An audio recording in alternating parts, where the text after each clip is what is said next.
Surface energy.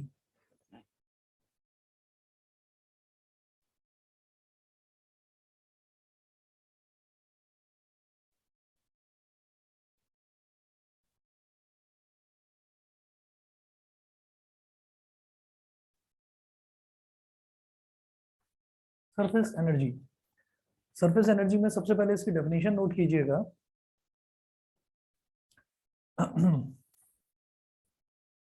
The extra energy possessed by the molecules of surface film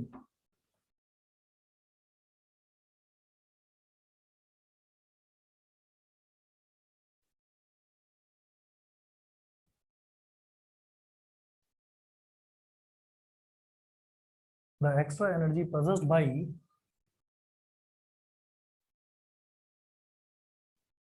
the molecules of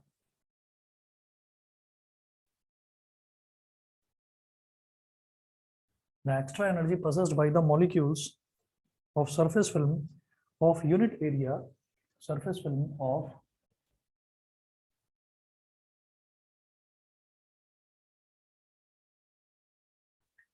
surface film of unit area compared to the molecules in the interior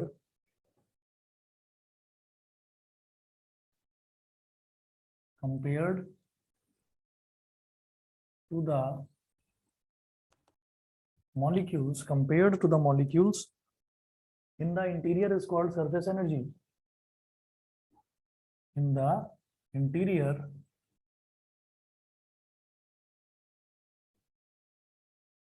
is called surface energy, is called surface energy. ये इसके बाद एक और point note करेंगे।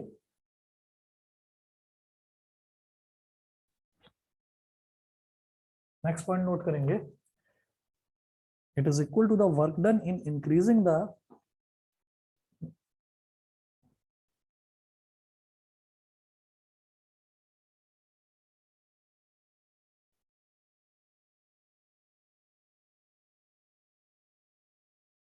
work done in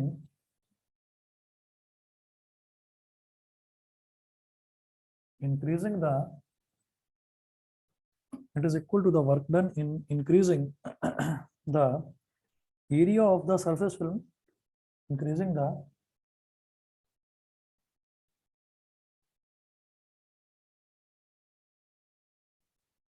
area of the surface film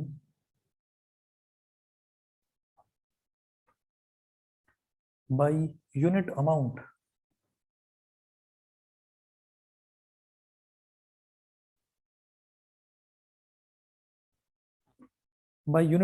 surface energy is equal to work done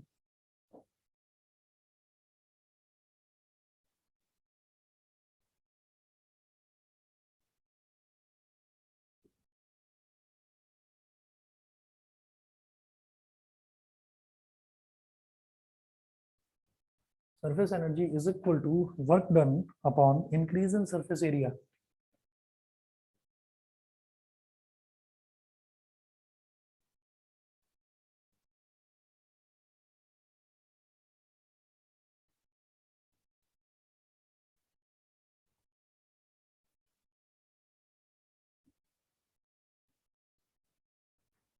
Work done upon increase in surface area.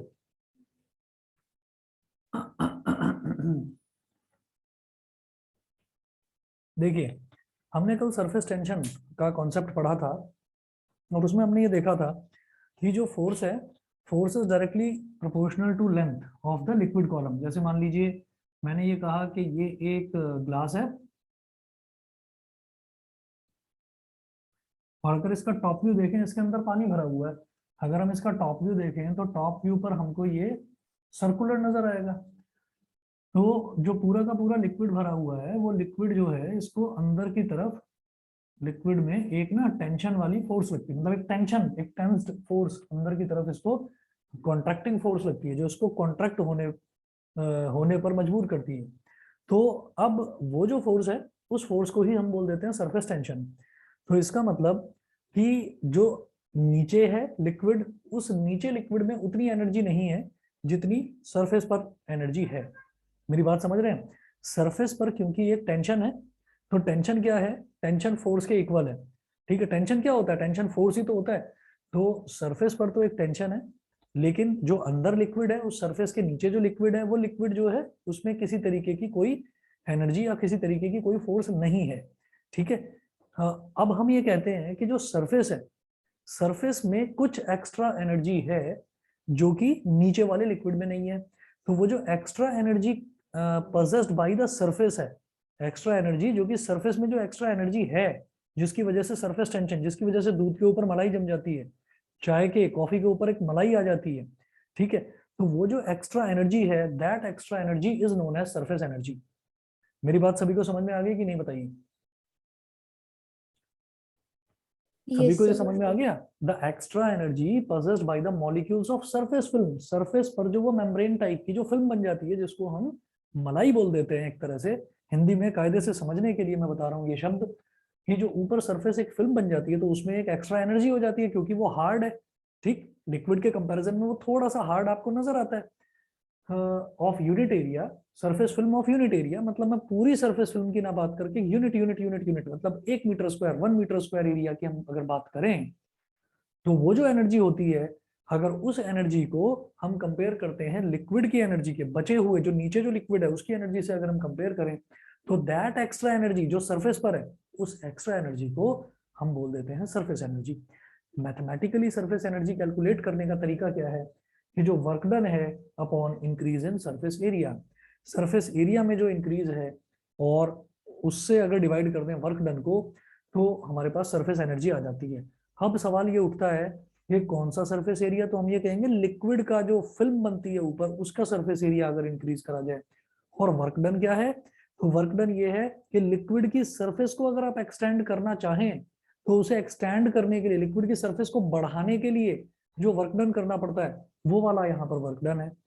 ठीक, दोबारा से जो मैं बोल रहा हूँ, मेरे सेंटेंसेस पर ध्यान देना कि यहाँ वर्क डन का मतलब क्या है कि लिक्विड की कोई फिल्म बनी हुई है। फॉर एग्जाम्पल, मैं एक और चीज आपको बताता हूँ।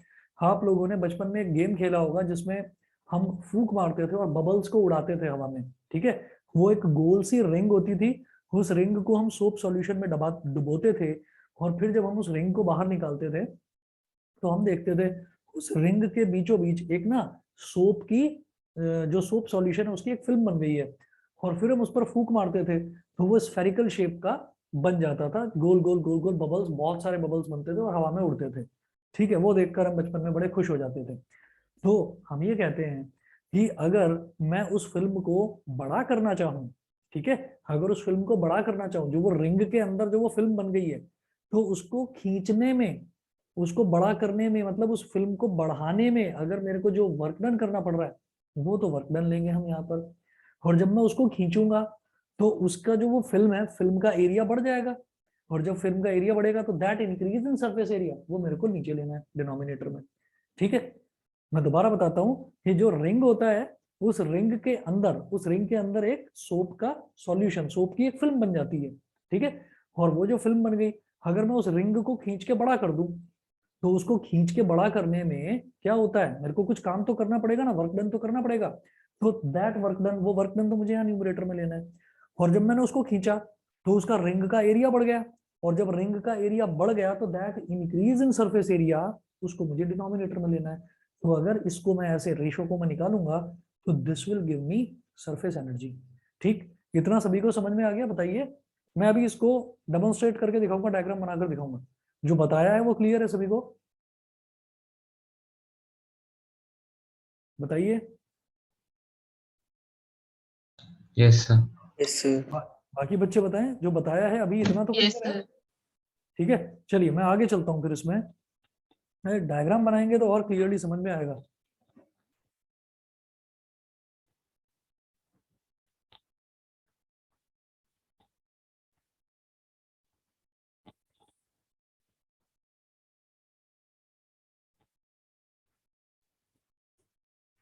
अब यहाँ पर आप क्या करें, एक रेक्टेंगल बना लो।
देखिए पहले इतना बनाइए इस डायग्राम को, और मैं इस डायग्राम को आपको समझाने की कोशिश करता हूँ कि जैसे ना हम क्या करते थे कि हमारे पास ऐसा होता था, वो इस तरीके का एक हैंडल सा होता था, और इसके ऊपर एक ऐसे रिंग बनी रहती थी, इसको हम पकड़ते थे और इसको हम सोप सॉल्यूशन में डुबा देते थे, तो यहाँ पर बीच में एक सोप की फिल्म बन जाती थी, और फिर इसको पकड़ के और इसमें हम फूंक मारते थे, तो इसमें से ना गोल गोल बबल्स, स्फेरिकल शेप के बबल्स निकल के हवा में उड़ते थे। आपने आज भी देखा होगा, छोटे बच्चे खेलते हैं इससे। ठीक, तो हमने क्या करा कि ये तो सर्कुलर शेप है, हमने सर्कुलर शेप ना लेकर हमने रेक्टेंगुलर फ्रेम ले लिया। रेक्टेंगुलर फ्रेम ले लिया, मतलब यहाँ पर ए बी सी डी, ये एक हमने फ्रेम ले लिया। इसमें बेटा ये जो पोर्शन है ना ए बी, ये ए वाली जो लेंथ है ये मूवेबल है, मतलब यहाँ पर एक क्लैंप कनेक्टेड है, उस क्लैंप पे अगर मैं फोर्स लगाऊं तो ये ए बी खिंच कर यहाँ आ जाएगा इस पोजीशन पर, और इस पोजीशन को बेटा मैंने बोल दिया ए डैश और बी डैश। ठीक है, ए डैश और बी डैश ये हमने बोल दिया। अब आप देखो हमने क्या करा, ओरिजिनली जो ये ए बी है, ए बी यहीं पर था, तो ए बी सी डी ये एक खोखला, खोखला मतलब खाली हॉलो फ्रेम था, इसको मैंने लिया और मैंने पकड़कर सोप सॉल्यूशन में डुबा दिया, और फिर मैंने इसको बाहर निकाला, तो बीच में ए बी सी डी एक सोप की फिल्म बन गई। मेरी बात सबको समझ में आ रही है? बीच में एक सोप की फिल्म बन गई। यहां तक क्लियर है? यहां तक क्लियर है बेटा, बताइए। Yes sir. ठीक है, तो जब यहाँ पर एक सोप की फिल्म बन गई, तो वो एक सोप का जो सॉल्यूशन था वो लिक्विड ही तो था, तो उस लिक्विड की बहुत बारीक सी एक फिल्म बन गई। अच्छा, अब ये जो मैंने अंदर एरो दिखाया, ये वाला एरो, ये वाला एरो और ये वाला एरो, यहाँ पर हमने बनाया है सिग्मा सिग्मा सिग्मा। सिग्मा क्या है? Surface tension. तो सरफेस टेंशन क्या होता है कि किसी भी फिल्म को, किसी भी लिक्विड फिल्म को अंदर की तरफ कॉन्ट्रैक्ट करने की कोशिश करता है, सरफेस टेंशन, जो लास्ट क्लास में हमने पढ़ा था। अब मैं क्या कर रहा हूँ, अब मैं ये सोचता हूँ कि मुझे ये जो फ्रेम है, ये जो फ्रेम है, इस फ्रेम के बीच में फिल्म बनी हुई है, तो मैं इस फिल्म का एरिया बढ़ाना चाहता हूँ। तो एरिया बढ़ाने के लिए मुझे फोर्स लगानी पड़ रही है, तो जब मैं फोर्स लगाऊंगा तो there will be some work done. तो मैं ये देखूंगा कि यहाँ बी से बी डैश तक कितना लेंथ है, बी से बी डैश तक वाली जो लेंथ है इसको हमने बोल दिया बेटा एक्स, बी से बी डैश वाली लेंथ को हमने बोल दिया एक्स, और जो फोर्स है उस फोर्स को हम बोलेंगे, अभी फोर्स जो है वो क्या होगी वो मैं अभी बताता हूँ, एक मिनट आप अब दो तीन लाइनें नोट कर लीजिए। यहां पर लिखेंगे consider a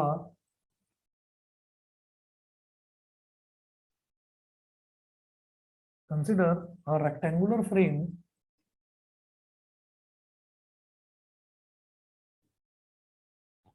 consider a rectangular frame ABCD in which the wire AB is movable, in which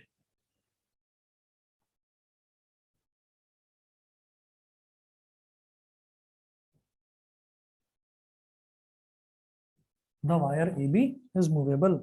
Full stop. Dip the frame in soap solution.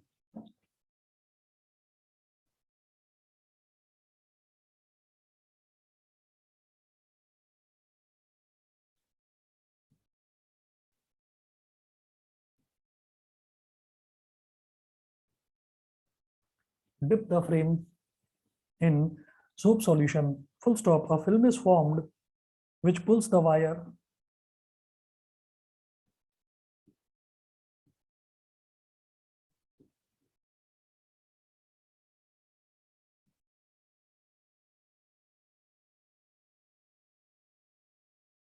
a film is formed a film is formed which pulls the wire AB inward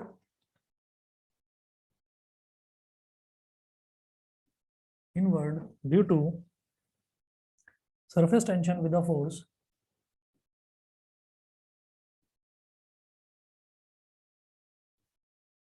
due to surface tension with a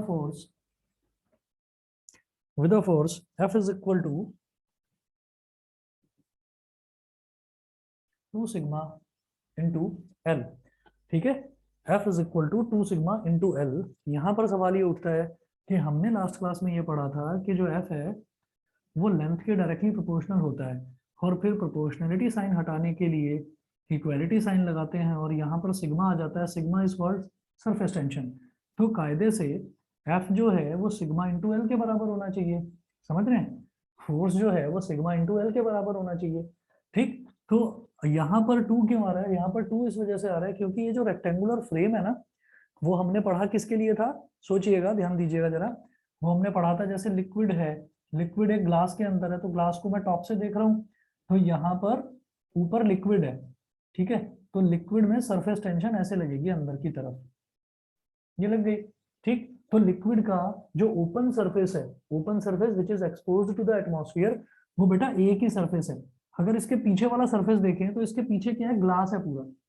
समझ रहे हैं? जैसे ये top है glass का, तो इसमें पानी भरा हुआ है, तो ये जो ऊपर वाला सरफेस है, बस ये ऊपर वाला सरफेस है एक्सपोज टू द एटमॉस्फेयर, तो ऊपर ही एक मलाई जमती है, ठीक है। तो जो ऊपर है, ऊपर ही एक सरफेस टेंशन होगी, उसके नीचे तो लिक्विड है, तो नीचे वाला पोर्शन जो है it is not expose to the atmosphere, ठीक है। अब मैं यहाँ पर लेकिन इस फ्रेम की बात कर रहा हूँ, तो फ्रेम तो खोखला है, तो हॉलो है, तो इसका मतलब फिल्म यहाँ पर बनी है, तो यहाँ वाला जो एरिया है it is also expose to the atmosphere, और जो इसके बैक साइड वाला एरिया होगा that is also expose to the atmosphere. तो सरफेस टेंशन जो है वो दो जगह काम करेगी, एक तो इस वाली सरफेस पर और एक इसके बैक साइड वाली सरफेस पर। That's why this factor 2 is included, इसलिए फोर्स जो है वो ट्वाइस हो गई। मेरी बात समझ में आ गई सबको? बताइए, मेरी बात सभी को क्लियर है? बताओ, लक्ष्य, देविना, नव्या, यस सर। सभी को Yes, क्लियर sir. है? Rakhi, Shivansh, Kanishk, Abhinav, Yes, sir. Yes sir. Yes ठीक सर। है। यहाँ पर एक ही सरफेस थी which was exposed to the atmosphere, लेकिन यहाँ पर ये फ्रंट सरफेस और इसके बैक वाली सरफेस, तो दो सरफेसेस एटमॉस्फेयर के साथ डायरेक्ट उनका कांटेक्ट है। इसका मतलब जब दो सरफेसेस हैं तो फोर्स भी डबल हो जाएगी। That's why this factor 2 is included. तो अगला पॉइंट यहाँ पर आप नोट करेंगे, नोट करिएगा, here the factor 2, here the factor 2 is taken, here the factor 2 is taken because the soap film, because the soap film has two free surfaces, because the soap film has two free surfaces, has two free surfaces, ठीक है। ये करने के बाद फिर next, अब मैंने क्या करा, अब आप समझ रहे हैं, हमने यहाँ पर क्लैंप लगाया और इसको थोड़ा सा खींचकर इसका हमने एरिया को इंक्रीज कर दिया, ठीक है। देखिएगा, अब हम कहेंगे suppose A B is moved out through distance x,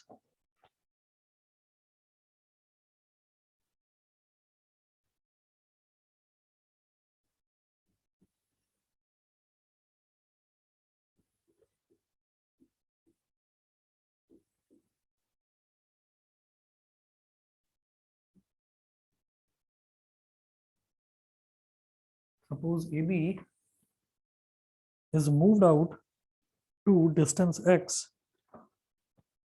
to the position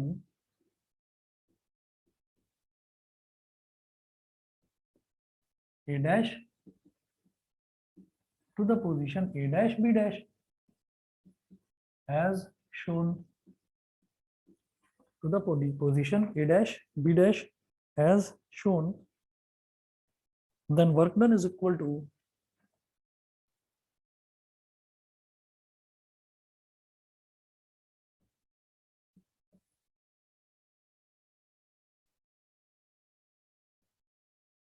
force into distance, force into distance। अब देखिएगा, फोर्स तो हम निकाल चुके, 2 sigma into L,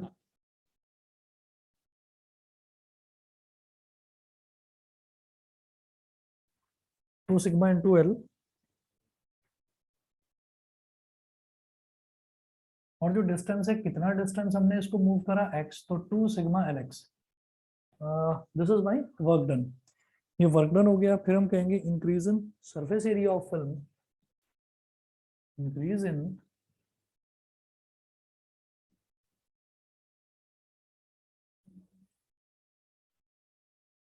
surface area film. तो हम ये कहेंगे कि फिल्म का कितना सरफेस एरिया इंक्रीज हो गया। तो आप ये देखिए, एक सरफेस एरिया तो ये फ्रंट वाला और एक सरफेस एरिया बैक वाला। तो फ्रंट वाले सरफेस एरिया की बात करूंगा तो ये क्या है, एल, और ये क्या है, एक्स। तो एल इंटू एक्स, रेक्टेंगल बन गया ना, A B B dash A dash, ये रेक्टेंगल बन गया। तो ये जो पोर्शन है इतना, यही तो इंक्रीज इन सरफेस एरिया है, इतना ही तो सरफेस एरिया बढ़ा। तो लेंथ इंटू एक्स ये हो गया, but there are two surfaces, L into X, ये तो फ्रंट सरफेस हो गया, और एल इंटू एक्स पीछे हो गया, तो L x plus L x क्या हो गया, 2lx। समझ गए, 2lx। बताइए ये क्लियर है कि नहीं। और यहाँ रीजन में मैं लिख देता हूं 2 into area of rectangle A dash B dash B, area of rectangle A dash B dash B. बताओ जी, क्लियर इतना। Yes sir. ठीक है, चलिए जी मैं आगे चलता हूँ। उसके बाद हम ये कहेंगे इतना करने के बाद फिर हम कहेंगे, हम सरफेस एनर्जी की ये डेफिनेशन देख चुके हैं, अब यहाँ से सरफेस एनर्जी को कैलकुलेट करिए। Therefore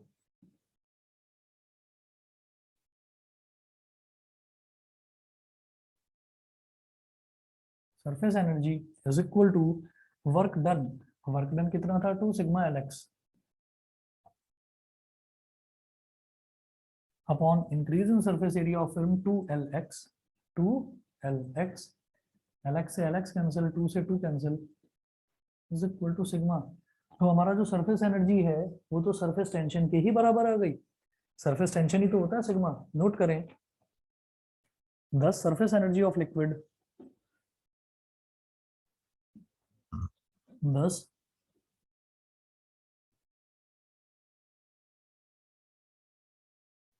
surface energy of liquid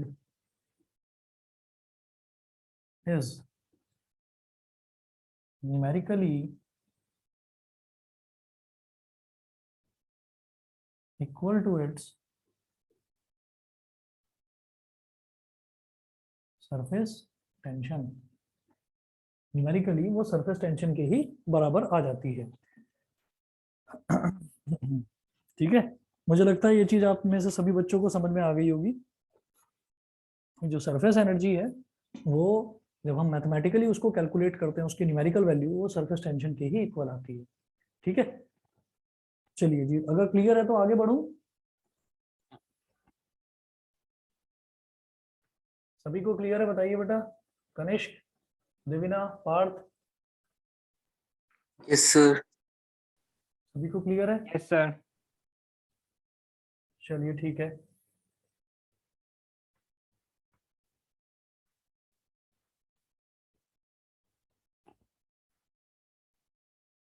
चलिए नेक्स्ट टॉपिक नोट करेंगे, access pressure inside a liquid drop.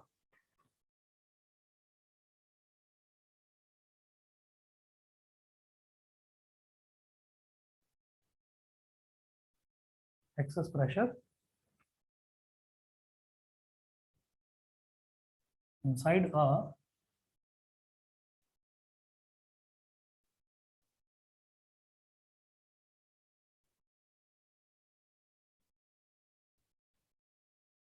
Liquid drop.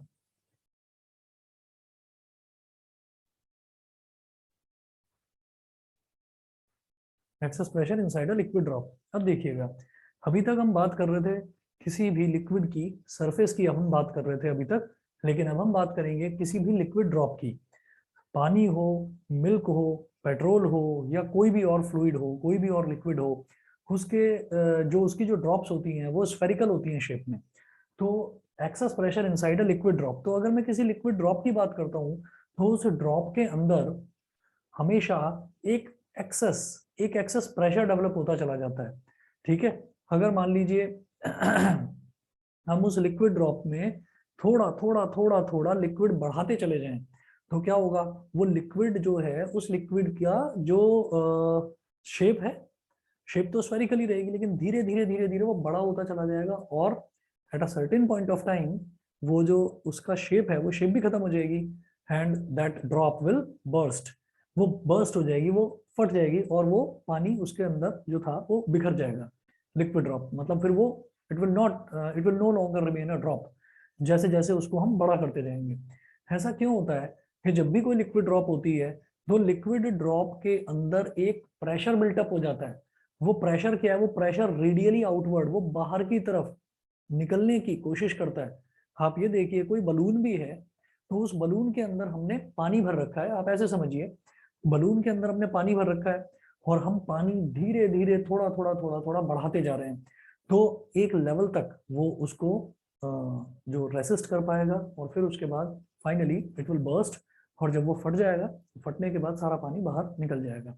तो ऐसा क्यों होता है कि कोई भी जो लिक्विड है, वो लिक्विड की जो ड्रॉप है it is spherical in shape, इस तरीके से होती है, it is spherical in shape, और वो जो लिक्विड ड्रॉप है वो बाहर की तरफ बेटा एक प्रेशर लगाती है, बाहर की तरफ एक प्रेशर लगाती है। कोई भी बच्चा पहले इसके डायग्राम को देखें, और प्लीज कंफ्यूज मत होइएगा, बिकॉज यहां पर मैं बात कर रहा हूं पानी की बूंद की, एक ड्रॉप की बात कर रहा हूं।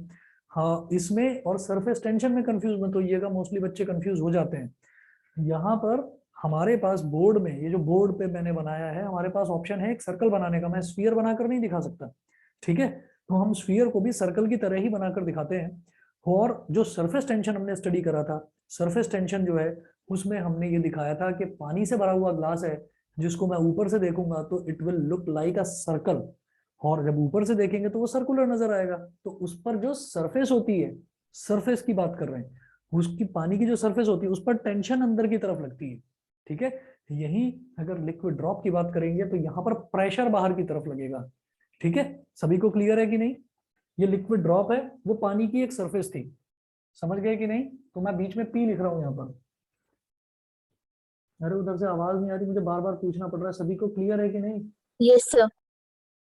ठीक है, बाकी बच्चे बताएं, नव्या, पार्थ, राखी, Yes, Shivansh, Yes, sir. Yes, ठीक है। sir. चलिए उसके बाद आप यहाँ पर अब नोट करेंगे, consider a spherical liquid drop of radius capital R,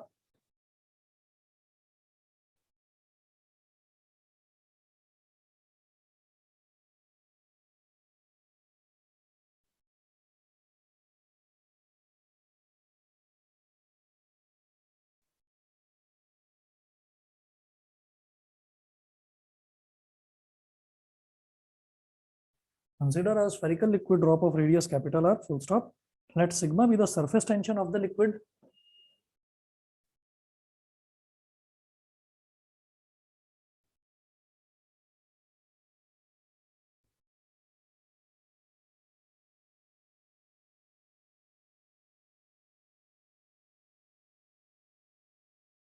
Let sigma be the surface tension of the liquid, full stop. Due to its spherical shape, there is an excess pressure P inside the drop.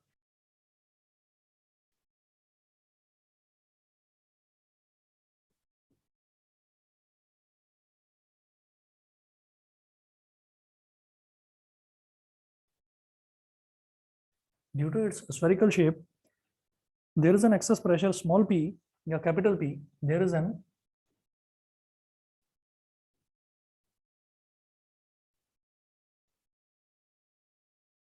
excess pressure P inside the drop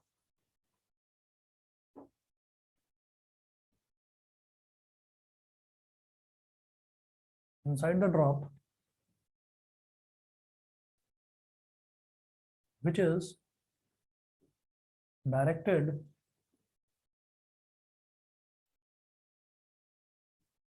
radially outwards as shown.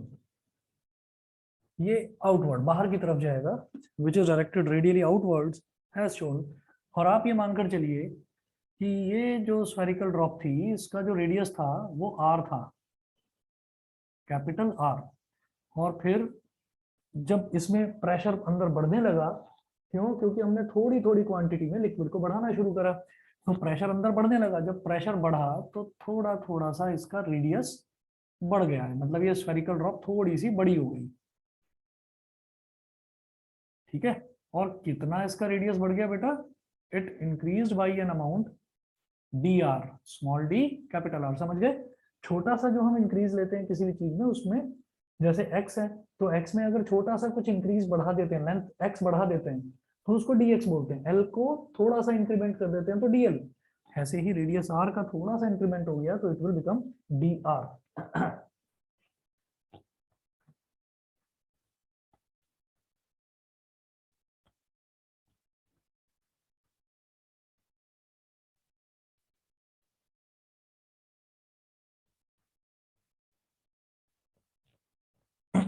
अब note करें initial surface area,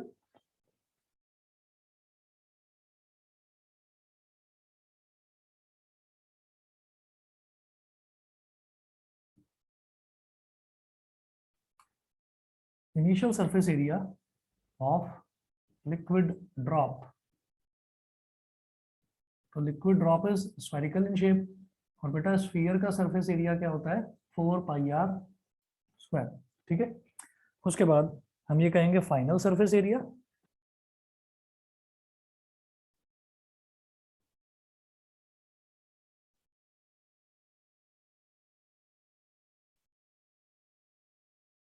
four pi, अब radius are तो नहीं रहा, अब radius क्या हो गया? R plus D are.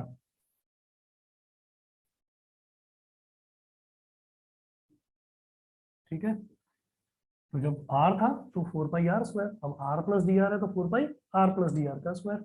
Are plus D R का स्क्वायर में आइडेंटिटी लगाइए, A square plus B square plus 2 A B. Since dr is very small,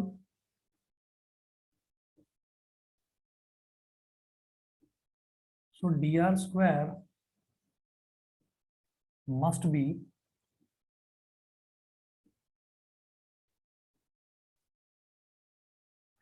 since dr is very small, so dr square must be very very small.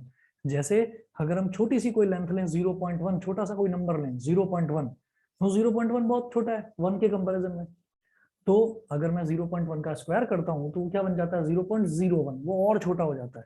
ठीक है, तो जब dr बहुत छोटा है तो उसका स्क्वायर तो और भी ज्यादा छोटा होगा। thus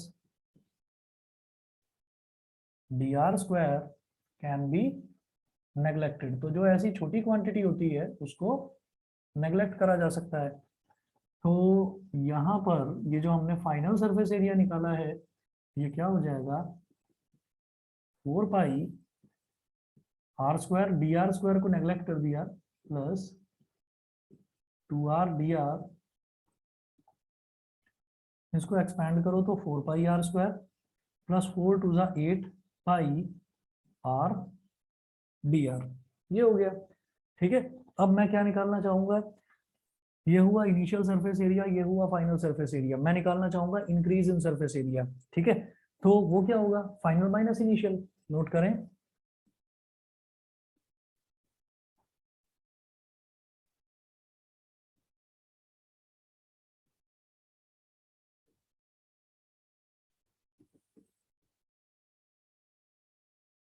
final area minus initial area.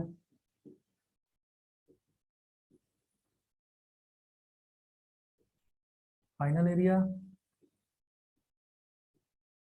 4 pi R square plus 8 pi R D R minus initial area 4 pi R square, minus 4 pi R square plus 4 pi R square cancel out हो गया, तो 8 pi R D are.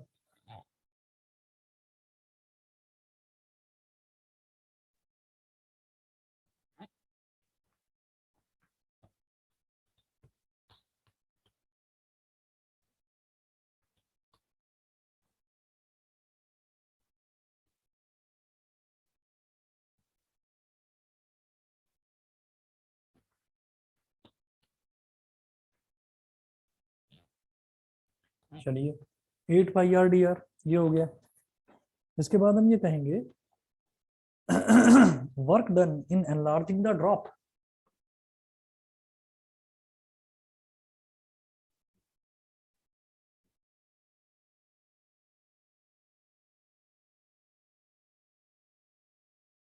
Drop को enlarge कर देंगे, बड़ा कर देंगे, work done कितना होगा भाई? देखिए वर्क डन जो होता है या एनर्जी होती है, तो वर्क डन और एनर्जी लगभग लगभग एक ही बात है। पहले भी हम बता चुके हैं कि ये दोनों के दोनों साथ साथ चलते हैं। जितनी किसी में एनर्जी है उतना ही वर्क डन हो पाएगा। तो हम इसको सीधा सीधा बोलेंगे work done in enlarging the drop. उसको बढ़ाने में, ड्रॉप का साइज बढ़ाने में कितना वर्क डन करना पड़ेगा? तो वर्क डन कितना हो जाएगा? Increase in surface energy. Note करें, इट इज इक्वल टू, आपने जो इसकी सरफेस एनर्जी थी उस सरफेस एनर्जी जितनी बढ़ी उतना ही वर्क डन हुआ, क्योंकि वर्क डन कितना होगा? जितनी उसकी एनर्जी होगी। तो increase in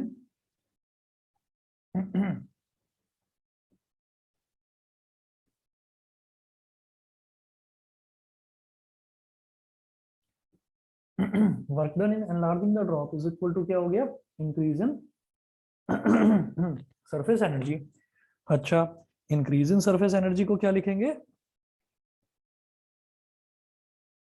increase in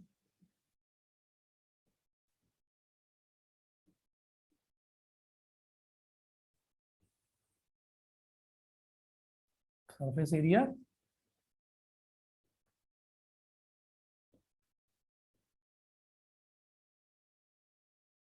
into increase in surface area into surface energy. समझ रहे हैं मेरी बात? अभी हमने क्या देखा? हमने फॉर्मूला देखा था, मैं यहां लिख रहा हूं इस तरफ नीचे, कि सरफेस एनर्जी कैलकुलेट करी थी इससे जस्ट पहले वाले टॉपिक में। सरफेस एनर्जी क्या थी?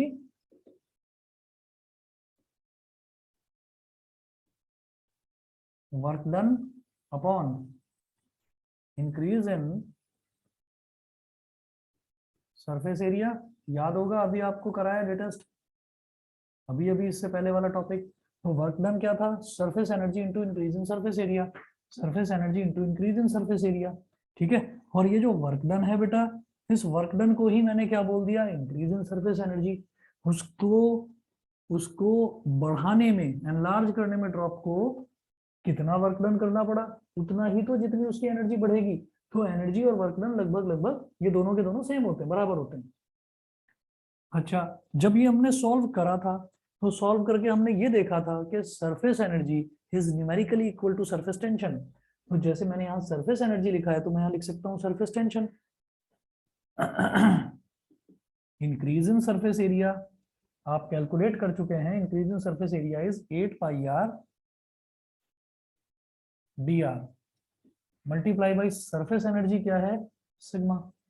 सरफेस एनर्जी की जगह पहले आप लिख लें सरफेस टेंशन, ठीक है, ताकि कंफ्यूजन ना हो। Surface energy is numerically equal to surface tension and surface tension is sigma. तो 8 pi R D R sigma.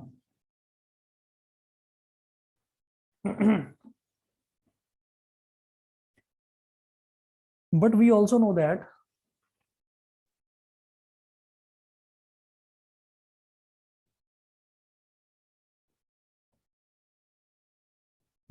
know that work done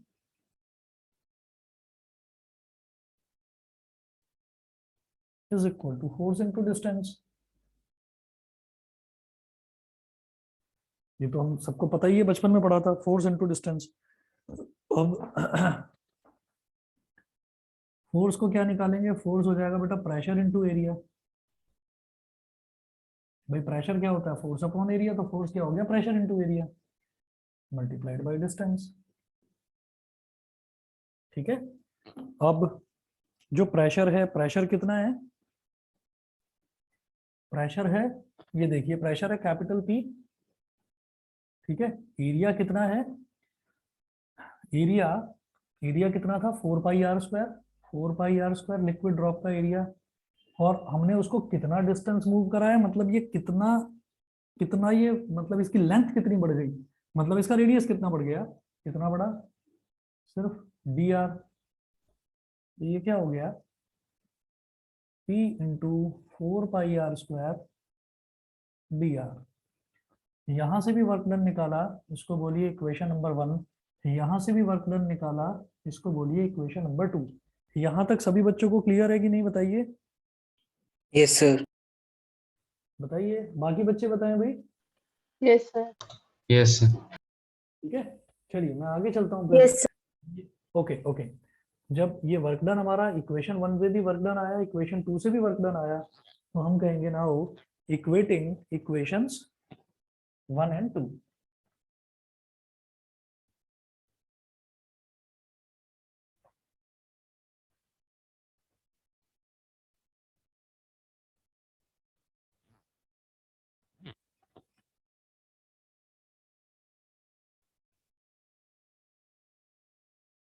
equating first and second.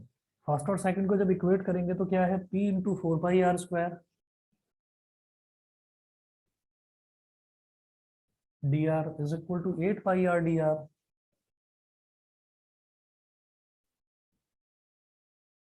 Sigma, ठीक है।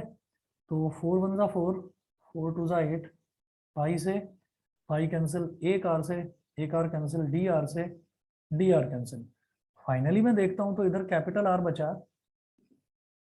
और इधर बचा 2 सिग्मा। तो p is equal to 2 sigma upon capital R. Last में एक line लिखेंगे इसमें, this is the excess pressure inside a liquid drop. This is the excess pressure inside a liquid drop।